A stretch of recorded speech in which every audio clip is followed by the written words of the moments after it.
All right, let's dive right in. Today we're tackling transcendentalism, and because you're a philosopher, you're in for a treat. We've got historical stuff, philosophical arguments, even some juicy biographical bits. Yeah, what's really cool is Transcendentalism wasn't just, poets writing about pretty flowers. This was a major philosophical shift happening in America in the early 1800s.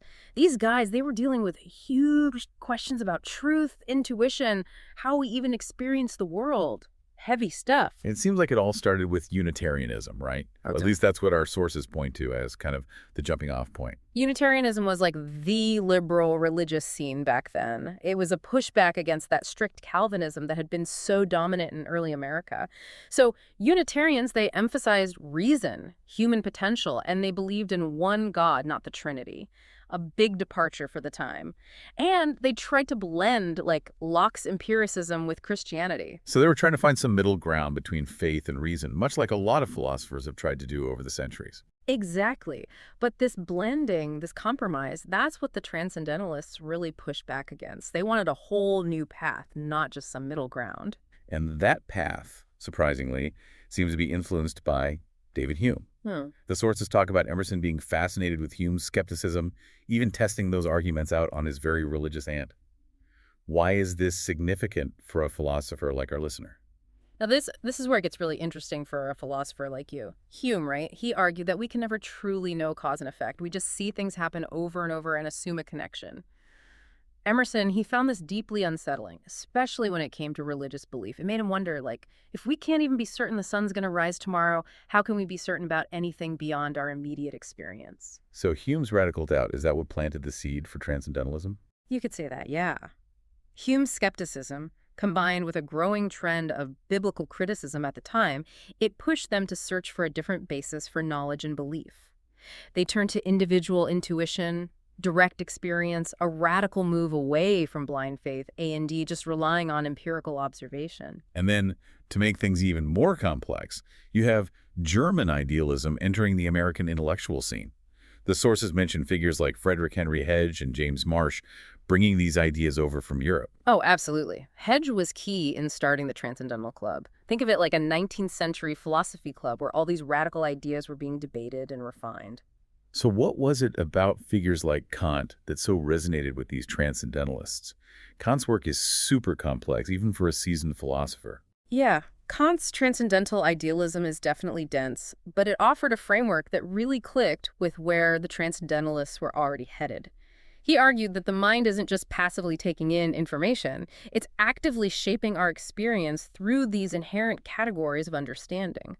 So the empirical world is still important, but it's filtered through the lens of our individual perception. So in a way, it was like a philosophical Copernican revolution, shifting the focus from the object to the subject, from the outside world to the world inside our mind. Exactly. They weren't throwing reason out the window, but they were saying, look, just observing things has its limits. Individual insight, intuition, those are crucial ways of knowing too. And this emphasis on individual experience, that's what really set the stage for their social and political critiques. Yeah, our sources definitely highlight their growing unease with things like slavery, the displacement of Native Americans, the Mexican War. If your own intuition and conscience are what matter most, then blindly obeying unjust laws becomes, well, morally impossible. Figures like Emerson and Thoreau, they saw a huge gap between America's ideals and how it was actually behaving. And that pushed them to speak out, even when it meant being ostracized. You can really feel that moral urgency in their writing, this sense that something was deeply wrong at the core of American society. And then, of course, there's John Brown, a figure who took these ideas to a very radical, a very controversial conclusion. John Brown, he was a real lightning rod. He believed that violence was justified to fight slavery, and his actions, the raid on Harper's Ferry, even divided the Transcendentalists themselves. So how did Emerson and Thoreau, these champions of individual conscience, respond to someone like Brown, who acted on his conscience in such a dramatic and violent way? It's fascinating to see how their philosophies wrestled with this real-world dilemma. Thoreau, he passionately defended Brown, called him a, quote, transcendentalist above all. While Emerson was more torn, he admired Brown's courage but questioned whether his methods would actually work. It's this tension between ideals and action, between personal conscience and all the complexities of society, that makes transcendentalism so relevant even now. It's definitely more than just pretty poems about nature. It's a philosophy that grapples with these fundamental questions of how we should live in a world full of injustice and moral gray areas. Absolutely. And that's what makes it so compelling, especially for a philosopher like you. These weren't just ivory tower intellectuals. They were trying to figure out how to live ethically in a world that often seemed to reward just going along with things and staying silent when you see injustice. And their engagement with German idealism, that's particularly interesting for a philosopher. They saw in Kant, and even guys like Coleridge and Schelling, a way to say the human mind is powerful, but without needing all that traditional religious dogma. It's like they were trying to bridge this gap between reason and intuition, the material world and like the spiritual realm. Classic philosophical struggle, right? Oh, absolutely. And philosophers are still wrestling with that today. How do we square our subjective experience with what's objectively out there? What role does intuition play in how we understand reality? These are the questions the Transcendentalists were grappling with. And their insights, well, they offer some really valuable perspectives, even for today's philosophical discussions. One thing that strikes me is how they were so individualistic, emphasizing self-reliance and personal experience, but at the same time, super passionate about social justice and reform. How do those two things even go together? You've hit on a really key part of Transcendentalist thought. They believed that for someone to truly be fulfilled as an individual, society as a whole had to be doing well. Injustice and oppression weren't just problems out there, they were roadblocks for everyone's progress, individually and collectively. So it wasn't about escaping the world and creating some isolated utopia. Not at all. True self-reliance for them, that meant being engaged with the world, challenging injustice, and actively working towards a more just and equal society. Their critiques of things like slavery, materialism, conformity, those weren't just abstract ideas, they were calls to action. Their writings are full of these passionate critiques. They seem to have this unshakable belief in humanity's potential to achieve something better. Where did that optimism even come from? They had this deep faith in the power of human intuition, that our moral conscience could guide us to a better future. The idea of an oversoul, a universal spirit that connects everything, that really captures their belief in the inherent goodness and potential for, like, divinity within each person. For them, everyone was capable of spiritual growth and enlightenment. And they definitely weren't afraid to put their beliefs into action, even when it meant going against the grain and being criticized. Like Thoreau refusing to pay taxes to protest the Mexican War and slavery. That was a bold move. Absolutely. Their actions really showed how committed they were to living their philosophy, even when it meant personal sacrifice. They didn't just talk about morality and justice, they felt a moral obligation to act. That willingness to challenge the norm, to walk the walk, that's what makes their philosophy so powerful, even today. I agree. In a world that often feels so cynical and apathetic, the Transcendentalists' belief in individual conscience and the possibility of changing society, that's a pretty powerful antidote. Their writings remind us that each of us has a role to play in building a more just and meaningful world. Their impact on American literature and culture, you can't deny it. Oh, of course. Transcendentalism had a huge and lasting impact on American literature. It shaped the work of writers like Walt Whitman, Emily Dickinson, Louisa May Alcott, just to name a few. That emphasis on individual experience, celebrating nature, exploring themes of self-reliance and nonconformity, you can see that throughout American literature, even in contemporary works. And their influence goes beyond just literature. Their ideas have shaped American art, music, social movements, from the abolitionist movement all the way to the environmental movement. It's amazing to think that a small group of intellectuals in 19th century New England could have such a big impact on American culture. It really shows the power of ideas, especially when they're rooted in a deep commitment to individual freedom, social justice, and trying to find meaning in a world that can often feel kind of empty. Their legacy continues to inspire us to think critically, to fight against injustice, and to live lives that are both authentic and purposeful. Absolutely. The Transcendentalists' message is as relevant today as it was almost 200 years ago. I'm really curious about their views on nature's role in shaping our thoughts and experiences. It pops up a lot in their work. Nature was a core part of their thinking. They saw it not just as beautiful and inspiring, but also as a way to connect with that oversoul they talked about so much. It was a manifestation of the divine. Emerson, he famously described himself as a, quote, transparent eyeball in nature, totally immersed in the experience. What do you think he meant by that? He was trying to describe that feeling of being completely absorbed, losing yourself in the wonder of nature. For Emerson, you didn't just observe nature, you experienced it. It was a source of deep spiritual insight and a way to feel renewed. And for Thoreau, nature wasn't just something to admire, it was something to experience firsthand, to live in and learn from. His time at Walden Pond really showed that. Exactly. His Walden experiment was like a philosophical test to see how far self-reliance could go and to explore a simpler, more authentic way of life. His writing is full of these amazing descriptions of nature, and he uses those descriptions to explore these deeper philosophical and ethical questions. It's interesting because for so many of us today, that direct connection to nature is kind of lost. We're caught up in technology, city life. We forget how important it is to spend time in the natural world. Mhm. Do you think the Transcendentalists have something to teach us about that? I think they have a lot to teach us. Their emphasis on nature's ability to heal and transform, well, it might be even more relevant today than it was back then. What would you say is the most important lesson we can learn from them about our relationship with nature? They remind us to slow down, pay attention to the world around us, and reconnect with nature.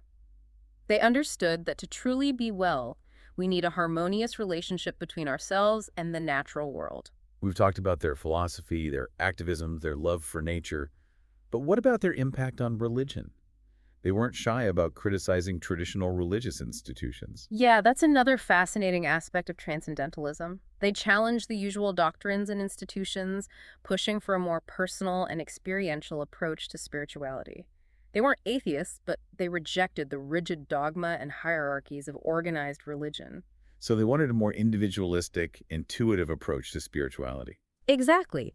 They believed in a direct, intuitive connection to the divine, without needing priests or scriptures.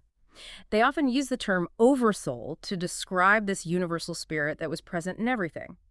They saw Jesus not as a divine savior, but as a wise teacher, someone who showed what humans were truly capable of.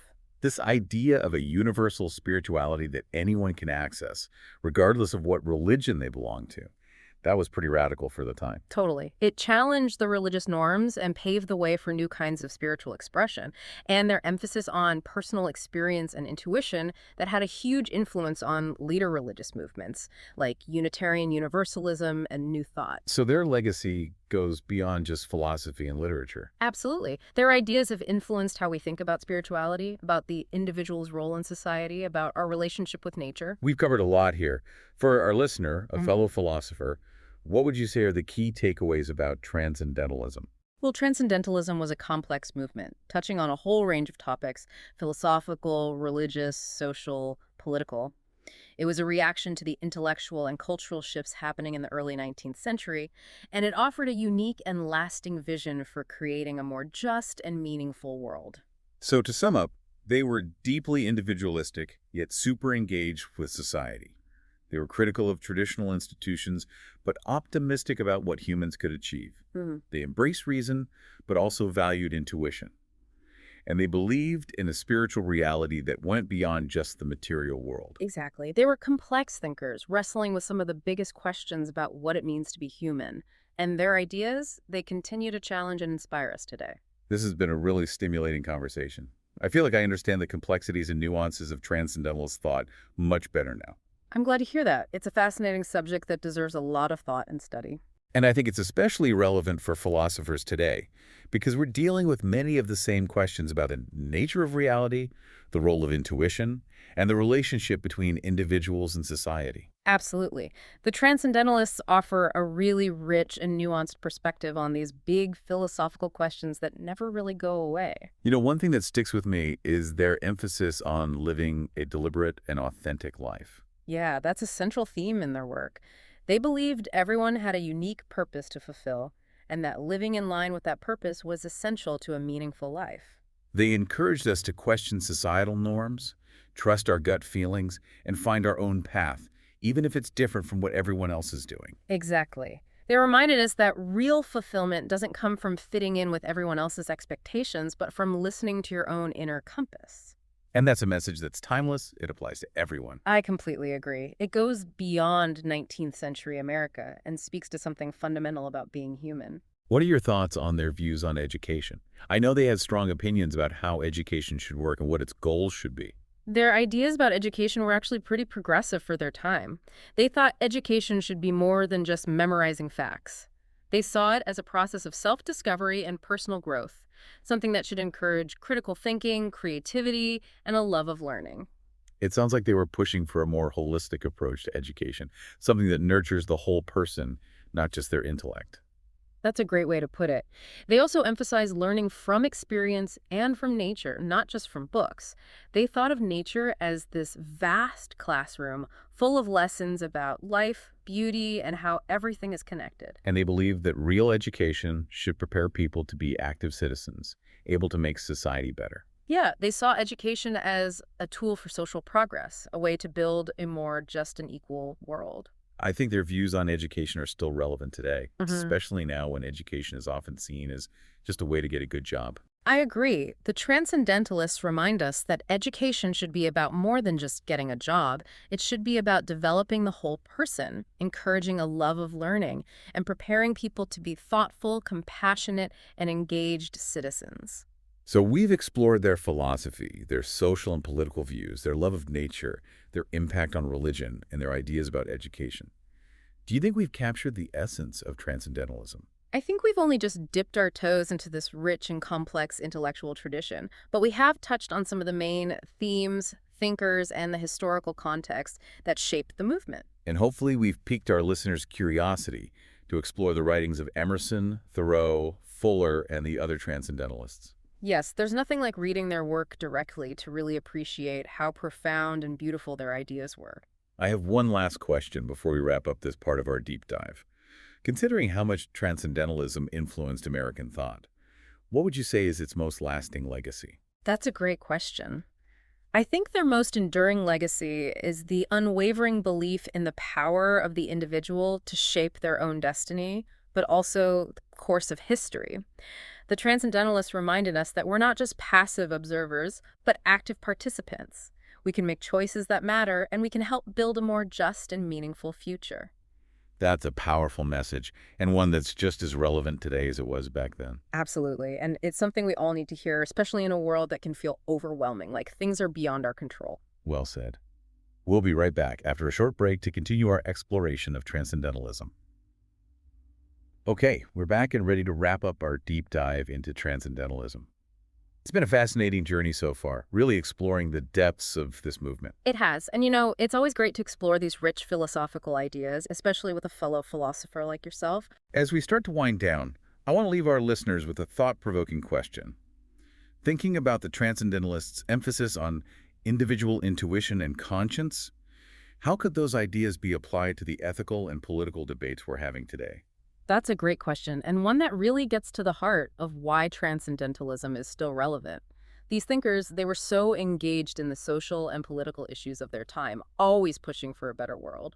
So how could their ideas inform how we approach modern problems like climate change, social justice, or political polarization? Well, they remind us that individual conscience and moral responsibility are paramount. They believe that we each have a duty to act according to our own inner compass, even if it means challenging the status quo or facing unpopular opinions. So it's not just about blindly following rules or accepting authority, but about using critical thinking and making our own ethical decisions. Exactly. For the Transcendentalists, true morality came from a deep understanding of your own values and principles. They encouraged people to act on those values, even when it's hard. They also stressed how interconnected everything is, both in nature and in human society. Right. Their idea of the oversoul suggests this unity that goes beyond our individual differences, connecting us all on a deeper level. And that has huge implications for how we deal with social and political issues. It encourages us to see ourselves as part of this bigger web of relationships with responsibilities to each other and to the planet. In a world that feels increasingly divided, the Transcendentalists offer this vision of unity and interconnectedness. They remind us that our actions have consequences that reach far beyond ourselves, affecting others and the environment we live in. Exactly. They challenge us to think beyond our own self-interest and consider the bigger picture of our choices. It's not just about what's in it for me, it's what kind of world am I helping to create? And they remind us how important it is to connect with nature, for inspiration, for renewal, and for ethical guidance. Their writings are full of vivid descriptions of nature. They didn't see nature as just a pretty backdrop. It was a reflection of the divine, a source of wisdom and moral insight. They believed that spending time in nature could foster wonder, humility, and a deeper understanding of our place in the universe. And in our modern world, dominated by technology and city life, that message is probably even more important than ever. They encourage us to slow down, pay attention to the world around us, and rediscover nature as a source of both beauty and ethical guidance. This has been such a thought-provoking deep dive into transcendentalism. I feel like we've only just scratched the surface, but I hope we've given our listeners a solid starting point for further exploration. I agree. The Transcendentalists were such complex and nuanced thinkers, and their ideas still spark debate and inspire new ways of thinking. I encourage you to dive into their writings and see for yourself how rich and relevant their thoughts are, even today. And on that note, we'll wrap up this deep dive. Thanks for joining us, and until next time, keep those minds curious and those ideas flowing.